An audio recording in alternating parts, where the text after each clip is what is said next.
Hi, another day, another surgery.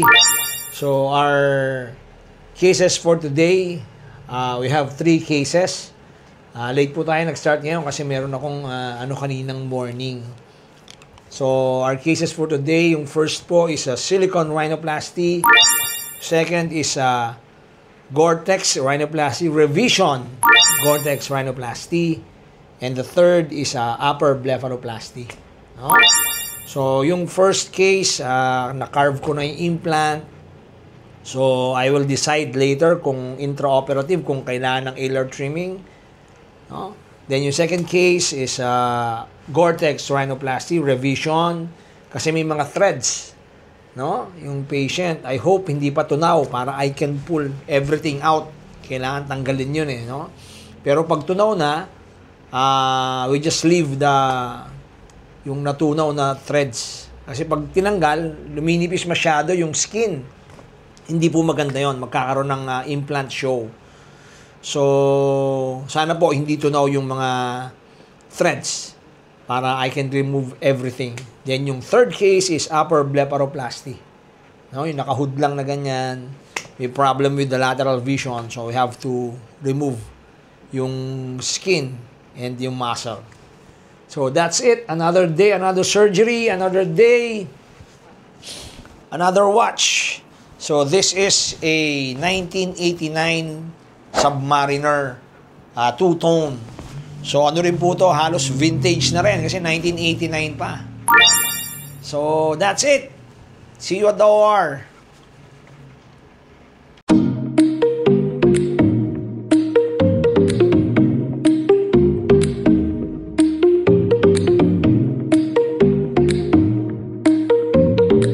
Well, I'm done with doing the first case, silicone rhinoplasty. So, ayan na po ang ating paaganda ng kanyang mata. No? So, ngayon po magko-complement na yung kanyang nose with her eyes kasi maganda yung mata niya eh. No? So, yan ang ating silicone rhinoplasty. Sandali lang po ginawa. 30 minutes lang, 35 minutes. No? So, I also did alar trimming and bunching para medyo lumiit yung ilalim. No? So, I will see her after a week or 6 days. Then, going to remove the sutures. Feeling ko magmumukha Amerikana to si ma'am eh. No? So, hindi muna siya makapagsalita kasi manhead. So, pag-follow up, ay titinan natin. That's it. See you!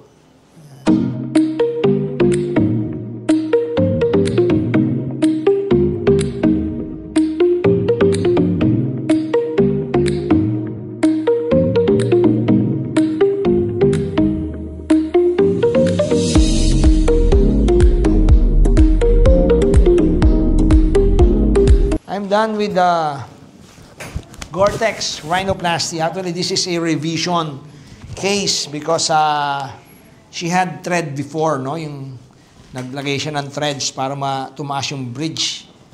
Eh, medyo may problema. Medyo nakatabingi yung ng threads. So, she decided to have Gore-Tex rhinoplasty. So, this is considered as a revision. No? So, ayun na po ang kanyang tip. No? The V-tip. Gumano na po. Dati nakababa. So ngayon inangat na. Parang letter V. So ayan po. So this is natural looking. Not too high. The bridge is not too high. Inangat lang po natin yung tip ng mas maganda. May rin po siya kasi. May threads din sa kolumela para umangat yung tip. So nire-remove po natin lahat yan. No? So that's it. Another day. Another surgery. I'm done with upper blepharoplasty. No, yung pinalabas po natin uli yung crease, no, yung na diyan. Kasi naka-hood yung lateral, especially the lateral, yung gilid.